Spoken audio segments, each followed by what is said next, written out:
আগেই ব্যালকনি থেকে ভোরবেলা ব্লগ শেষ করেছি, আবার ব্লগ শুরু করলাম। আজকে দীঘা থেকে ডে 3 বলে লাভ নেই, আমরা আড়াইটার সময় এখান থেকে বেরিয়ে যাব। আজকে তো চলে যাব, তোমাদের সব আগের ব্লগে বলেইছি।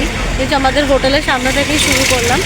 অ্যাকচুয়ালি সব স্নান টান আমাদের সব কমপ্লিট হয়ে গেছে, আমরা প্রায় রেডি বলতে পারো, কারণ হোটেলের চেক আউট কিন্তু 9:30টায়। আমরা লাগেজ টাগেজ নামিয়ে ও রিসেপশানে রেখে প্রভুর মন্দিরে যাব, বাড়ি চলে যাব। তার একবার এখানকার প্রভুকে তো একবার দর্শন করিনি। প্রভু আমার যেখানেই থাকুক, যে জায়গাতেই হোক না কেন, প্রভু আমার কাছে একই থাকবেন। তো সেই জন্যই মানে ওনার দর্শনটা একবার করার খুবই ইচ্ছা আছে। ব্রেকফাস্ট করে রুমে গিয়ে লাগেজ টাগেজগুলো নিয়ে বার করে আমরা চলে যাব হচ্ছে প্রভুর দর্শন করতে।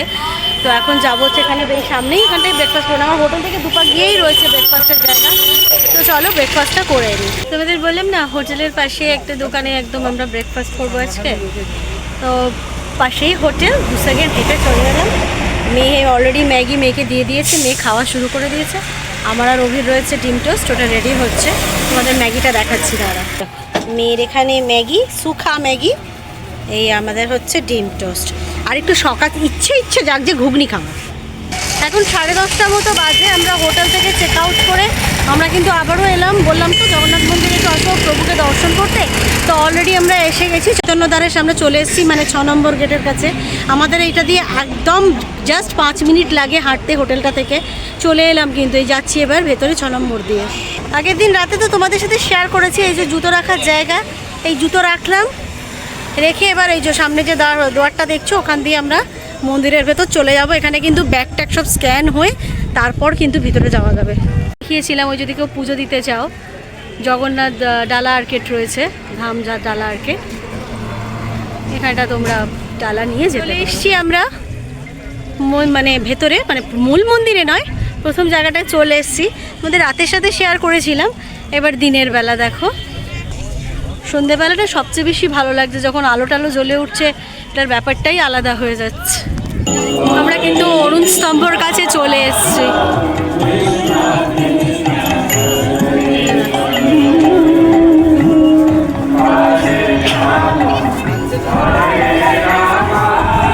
চলে এসেছি ভিতরে, তো ক্যামেরা বন্ধ করে দেবো।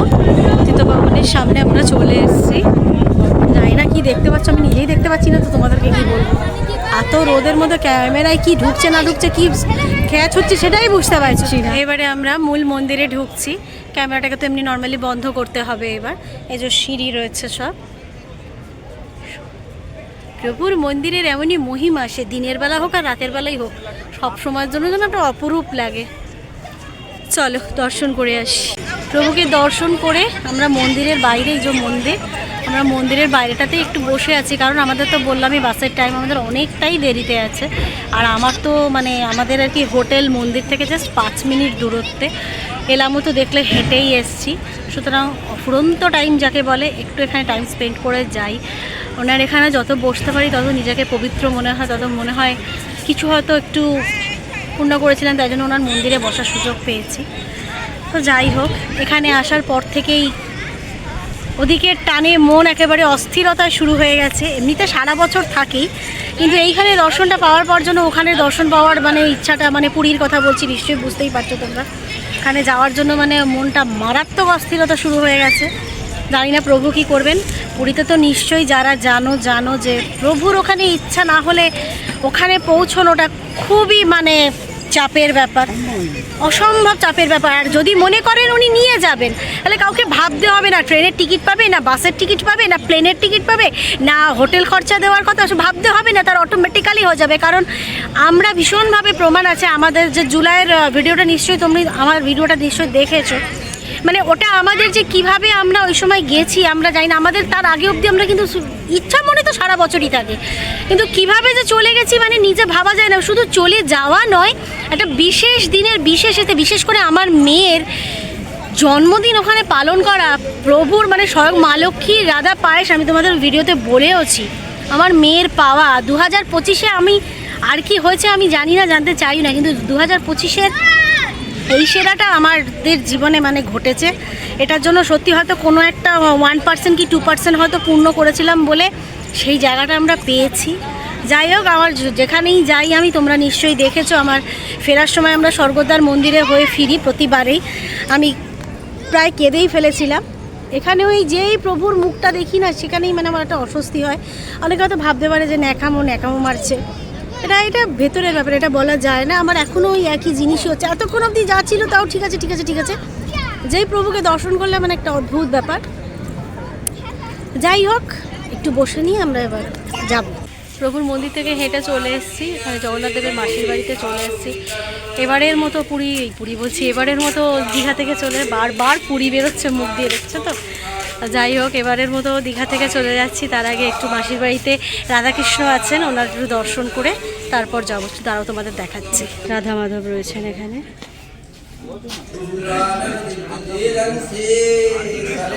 পুরনো জগন্নাথ মন্দিরের প্রভুকেও তোমাদের দর্শন করিয়ে দিলাম এবারের মতো।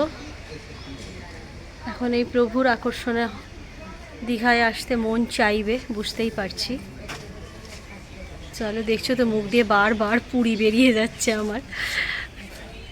যাই হোক, তোমাদেরকে দর্শন করিয়ে দিলাম। তো এই প্রভুর দর্শন করে একটুখানি জগন্নাথ ঘাটের দিকে এলাম, মানে সমুদ্র আর কি। তো এটা তো নামা ইজিয়ার, দেখিয়েছি তোমাদের আগের ব্লগে। আমি চান করছে কয়েকজন, ঢেউ তো নেই বললেই চলে।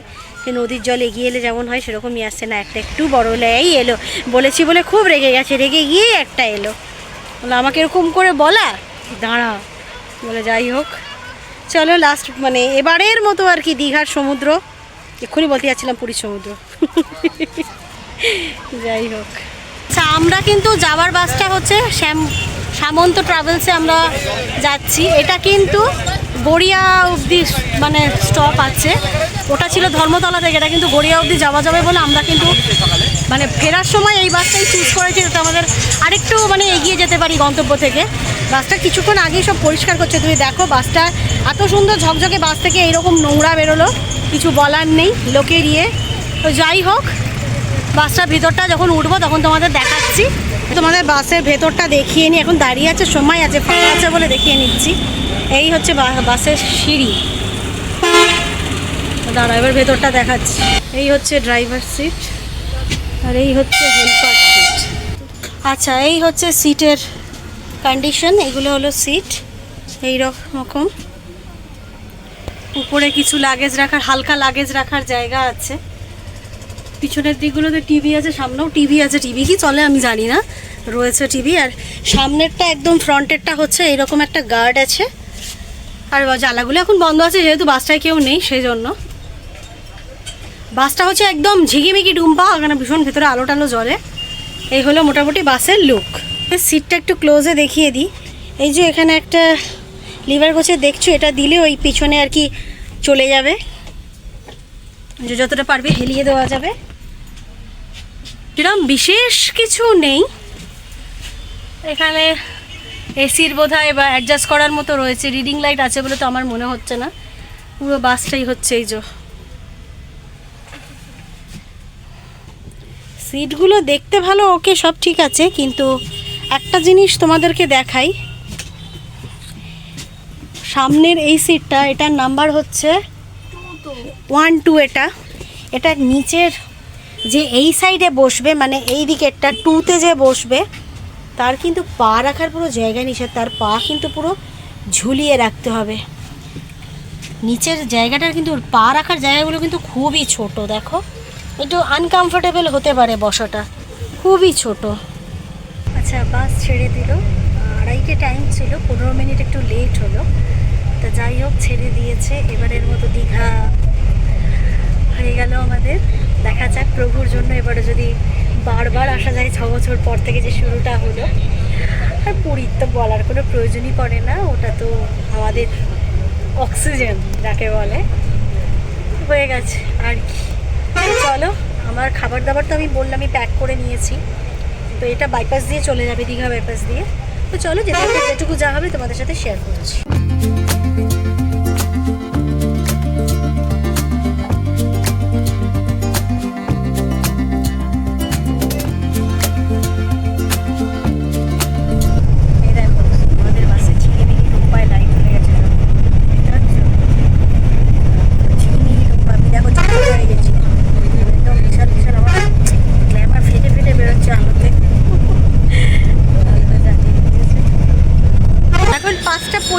মতো বাজে, আমরা কোলাঘাটে এসে পৌঁছালাম। এটা ঘোষ হোটেল। ঘোষ হোটেলে এসে দাঁড়িয়েছি। এখানে ওয়াশরুম আছে, মেয়েদের ওয়াশরুমটা একদমই ভালো না। আর চলো আমাদের বাসটা একবার, ঝিকিমিকি ডুম্বা বাসটা একবার দেখিয়ে দিই। এই দেখো আমাদের ঝিকিমিকি ডুম্বা বাস, বুঝেছো?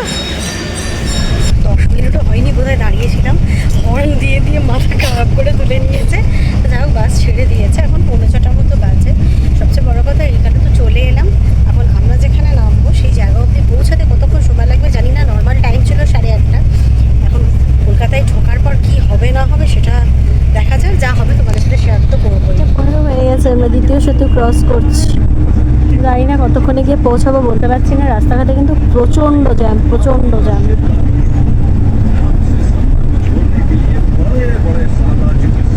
মোটামুটি 10টা বাজে এসে ফ্রেশ হলাম, হয়ে মানে রাতের কিন্তু রান্না করব আমি।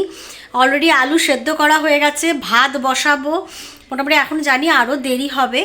আর বাসের জার্নিটা ভালোই ছিল, কিন্তু ব্যাপারটা হচ্ছে বাসটা মানে এত জ্যাম খেতে খেতে এসছে বলে আরও দেরি হচ্ছে। তাহলে হয়তো আরেকটু আগে চলে আসতাম।